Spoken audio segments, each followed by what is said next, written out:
Hello students, we had seen in the last session about the random variables and the various summary measures of the random variables. In sequential to that last session, today we are going to see the inferential statistics. Statistics is the science of using data to learn about the world around us. The knowledge on the commonly used statistical concepts is very important to understand the logic of econometric analysis. We discuss some important concepts like sample, parameter, statistic and estimator, etc. Now we are going to discuss about the inferential statistics. Here we have to, it is very helpful to distinguish between a population and a sample.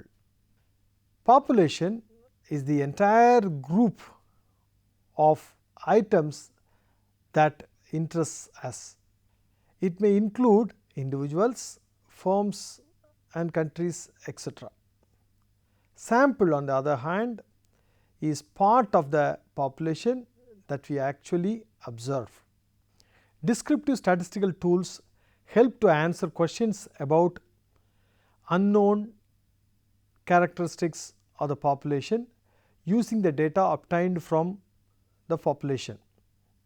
On the other hand, statistical inference describes the procedure by which we use sampled data to draw conclusions about the characteristics of population from which the data was collected. Under the head of statistical inference, two broad topics are discussed. One, estimation. Two, testing of hypothesis. Three types of statistical methods of inferential statistics are used throughout econometrics. They are estimation, hypothesis testing and confidence intervals. Now let us understand the two terminologies used quite frequently in inferential statistics: parameter and statistic. Parameter is the summary value of the population, as statistic is the summary value of the sample. Parameters may capture the unknown characteristics of the population. In other words, the term parameter is used to refer a numerical characteristic of a population.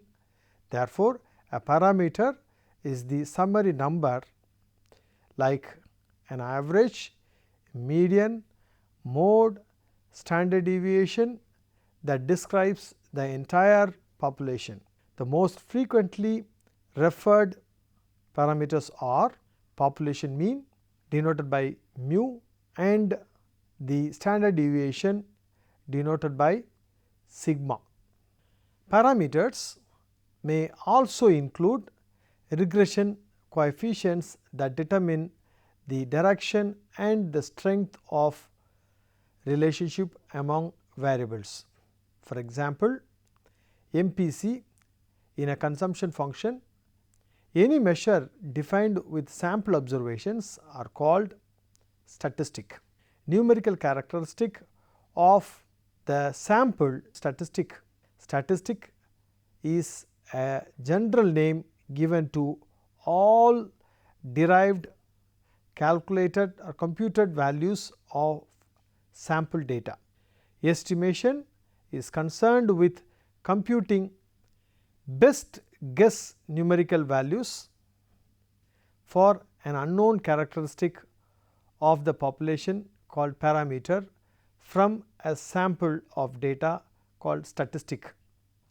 Hypothesis testing, on the other hand, which is part of the inferential statistics, is concerned with formulation of a specific hypothesis about the population and then aims to formulate procedures to test the hypothesis using the sample data. The another important related concept that is used in statistics is confidence interval. Confidence interval procedure uses a set of data to estimate an interval range for unknown population characteristic, say parameter. Now, let us see in detail the estimation. Let us see the difference, the relationship between statistic, estimators and estimates. Most interesting question in economics involve relationship between two or more variables. For example, whether consumption expenditure is related to income, whether wage is related to productivity, whether demand is related to price. This will be captured in a population parameter, a regression coefficient. A sample statistic specific to a parameter is called the estimator. The estimator will be used to estimate the unknown value of the parameter using the sampled observation. Here in this case, the relationship between the different variables. An estimator is a function of a sample of data to be drawn randomly from a population. An estimator aims to guess the parameter.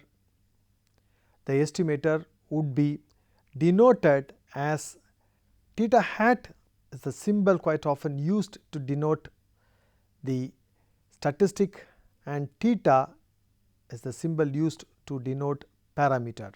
Specific value of the estimator that is obtained in one particular sample is called an estimate. An estimate is the numerical value of the estimator when it is actually computed using data from a specific sample.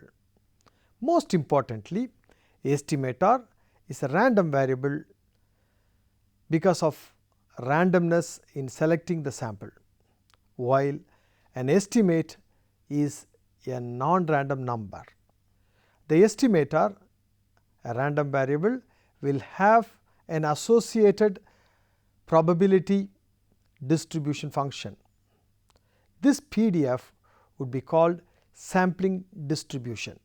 The commonly assumed sampling distributions are normal PDF, T distribution, F distribution and chi-square distribution. Now, let us see the properties of estimators. There are many possible estimators for a parameter. So, what makes one estimator is preferred over the other?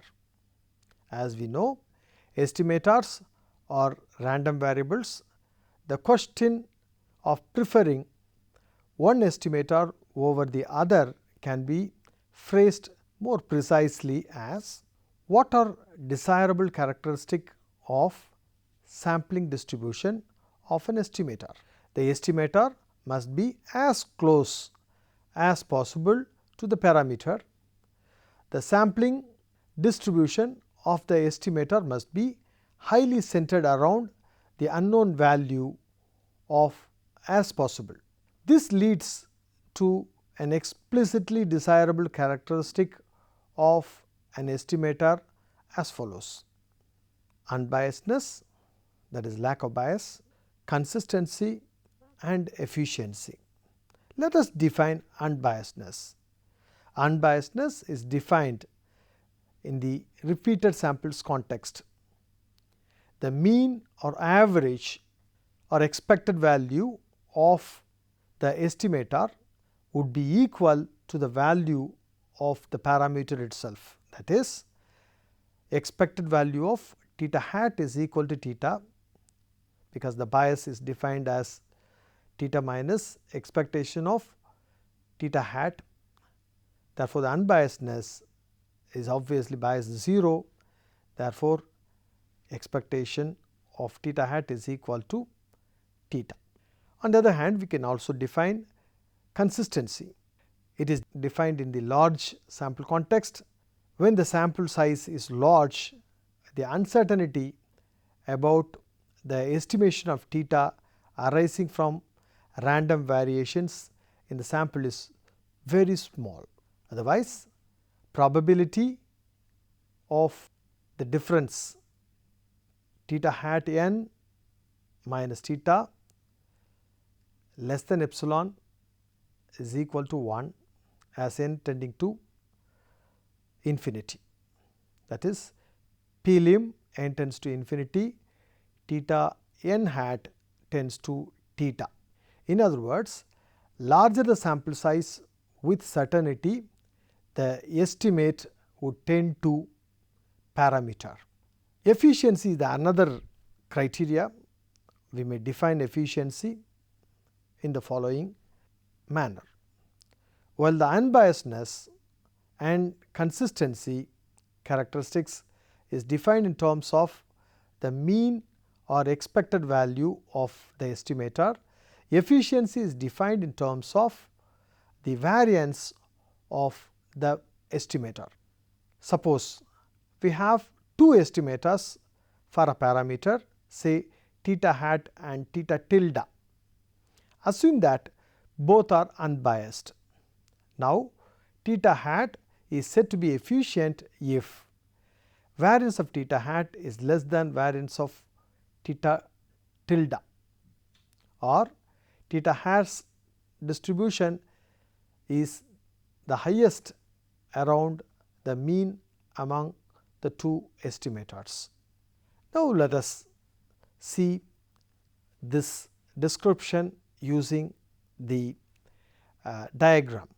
The accuracy of an estimator is defined in terms of unbiasedness or consistency property. Precision criteria is defined in terms of minimum variance or efficiency. In this case, there are 4 diagrams. In the diagram, in the top left corner, you may see there is neither accuracy nor precision. Towards the right in the top, we will see though the estimator is not accurate but precise. In the bottom left, you can see the estimator is accurate but not precise. On the other hand, in the bottom right, the estimator is both accurate and precise. A good estimator, as common sense dictates, is close to the parameter being estimated. The estimators are usually assessed using the properties, especially the computational cost as well. Now, let us see the point and interval estimation. In the point estimation, the estimator is used to find one single estimate. In the interval estimation, the estimator and the value from the sampling distribution, two values, namely T1 and T2 in this case, is estimated. The theta will lie between T1 and T2 with some probability. The interval estimators are used in the forecasting or predicting context. In some cases, it is also used in the hypothesis testing context. Now, let us see the general approaches followed in the derivation of the estimators. There are different approaches to estimation and constructing estimators. The real question is, are there general approaches to estimation that produce estimators with good qualities such as unbiased, consistent and efficient? There are 3 common approaches commonly used in econometrics. First, see the method of moments. Given a parameter appearing in a population, there are many ways to obtain unbiased, consistent and efficient estimator of theta. In this method, the population and samples are matched moments by moments. That is, first moment, sample mean is matched with population mean, that is x bar is matched with mu x, y bar is matched with mu y. In the second moment, sample variance is matched with population variance, that is in this case the standard deviation of the sample Sx is matched with the standard deviation of the population sigma x, and Sy is matched with sigma y. And another level, we may also match the covariance. The sample covariance is matched with population covariance. Sxy is matched with sigma xy. For instance, the population regression coefficient is derived from the variance and covariance measures, because beta is equal to covariance xy divided by variance x, that is equal to sigma xy divided by sigma x square, that is calculated using small xy divided by Sx square. However, in this case beta hat is not unbiased estimator of beta for two reasons. One, Sx is not an unbiased estimator of sigma x, and beta hat is a ratio measure and it would not be unbiased even if Sx is. Now, let us see method of least squares. The most popular approach to estimation is least squares method, or otherwise known as ordinary least squares estimation method or OLS method. This method was proposed by Frederick Gauss. In this method, an error measure based on the difference between estimated and observed value is defined. More specifically, error sum of squares is obtained. The estimator that minimizes the error is derived using first and second order principles of optimization. The derived measure is called the OLS estimator in the regression model. For instance, you may see yi is equal to alpha hat plus beta hat xi plus ei. Ei is equal to yi minus alpha hat minus beta hat xi. Ei square is equal to yi minus alpha hat minus beta hat xi whole square. The summation of it will give you the error sum of squares, that is sigma ei square is equal to sigma y minus alpha hat minus beta hat xi whole square, that is ES is equal to sigma ei square is the error measure here. ESS is minimized with respect to alpha hat and beta hat. Now, we get beta hat is equal to sigma xi yi divided by sigma xi square, where small xi is equal to capital Xi minus x bar and yi is equal to capital yi minus y bar. Similarly, alpha hat is equal to y bar minus beta hat x bar. The OLS estimators are supposed to be best linear unbiased estimator, that is, this is the best quality estimator you can ever find. The third approach is the method of maximum likelihood. This method was proposed by R. A. Fisher, a British statistician. The principle maximum likelihood is based on the intuitive notion that an event occurred because it was most likely to. The likelihood of the individual observation in a given statistical model is obtained, and the likelihood of the sample is obtained from the likelihood of the each observed value. Then the likelihood of the sample is maximized with respect to the coefficients, and the estimator for the coefficient is derived. For example, in a regression model, the likelihood of the observation yi and xi given a statistical model is given as f of yi is equal to a function of xi comma alpha hat and beta hat, that is L or the likelihood of the sample is equal to pi of f xi comma yi comma alpha hat and beta hat.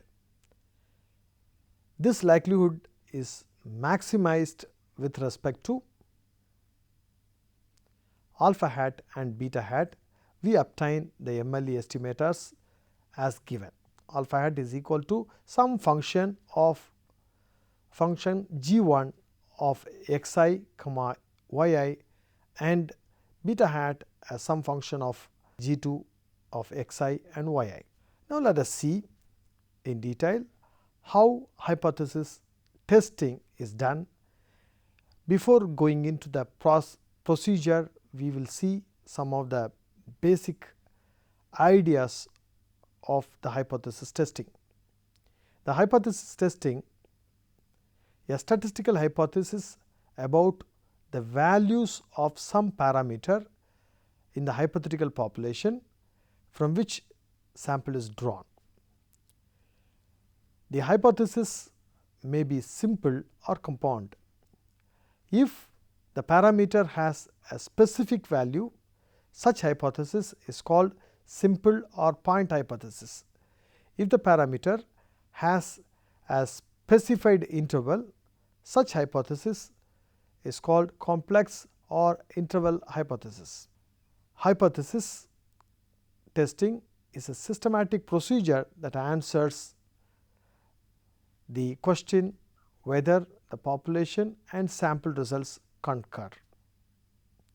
The hypothesis we construct for testing is called null hypothesis. It is denoted as H naught. The null hypothesis contributes to building the statistical model on the one hand, and on the other hand it simplifies issue of statistical inference.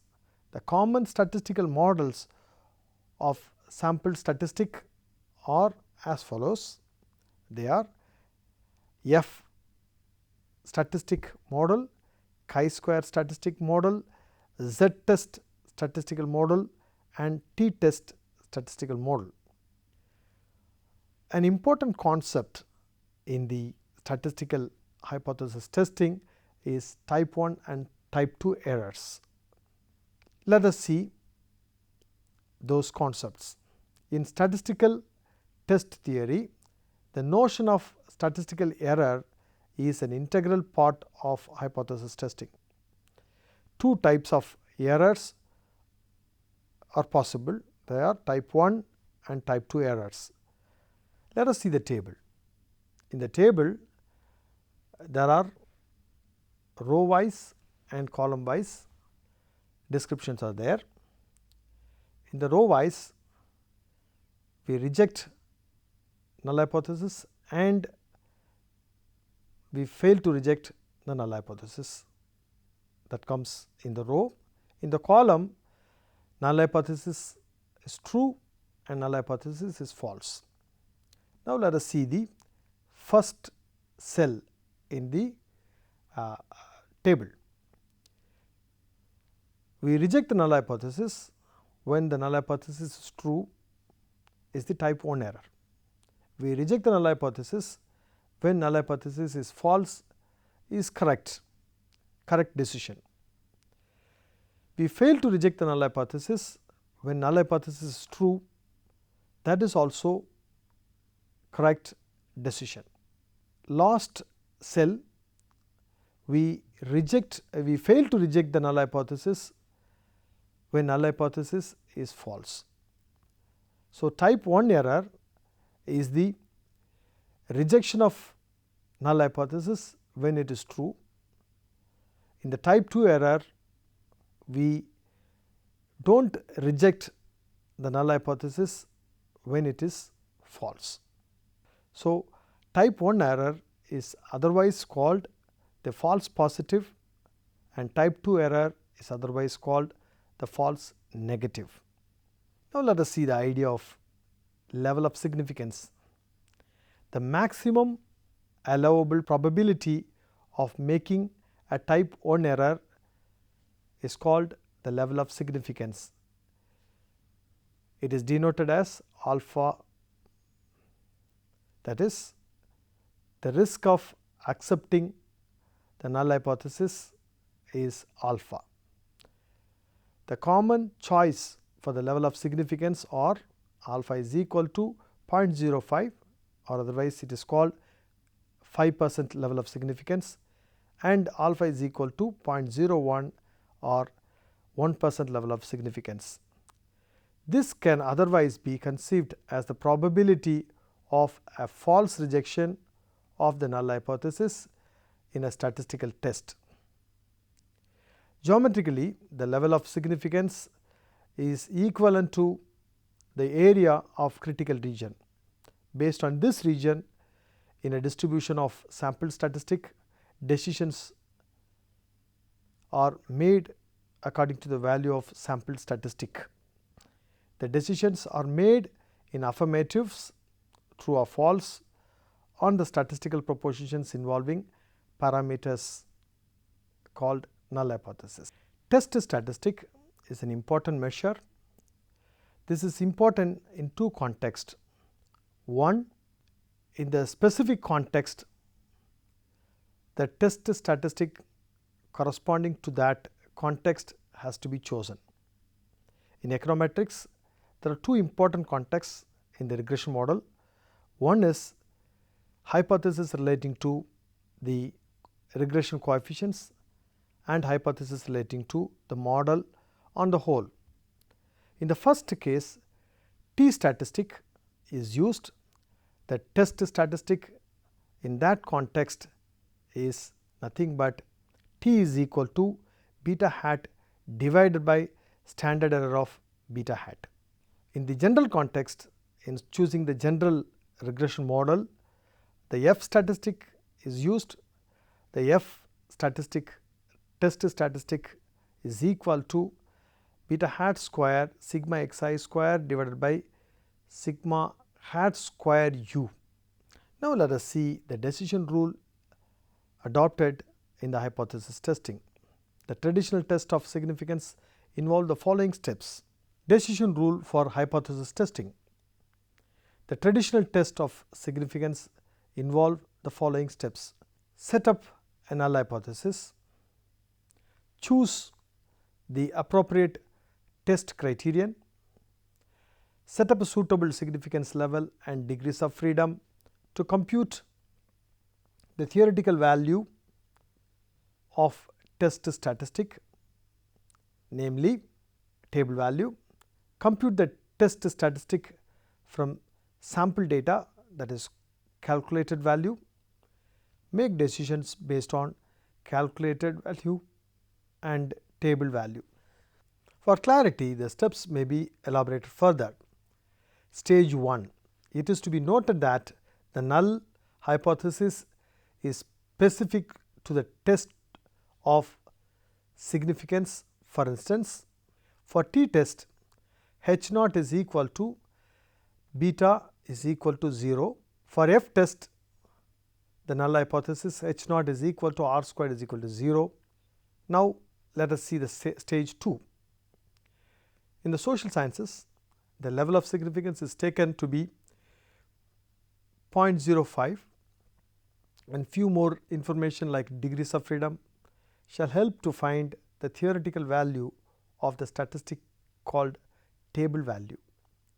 You can see the table in which you can find the theoretical value of the statistic using the degrees of freedom and level of significance. Stage 3. The test statistic would give formula for computing calculated value. Stage 4. Compare the table value with calculated value to make decision about the null hypothesis. If table value is more than the calculated value, we will reject the null hypothesis. If the table value is less than the calculated value, then we will accept the null hypothesis. This is the decision we take in all the context, whatever the statistic we use, this is the decision rule we follow. Okay, now summarize what we have studied so far.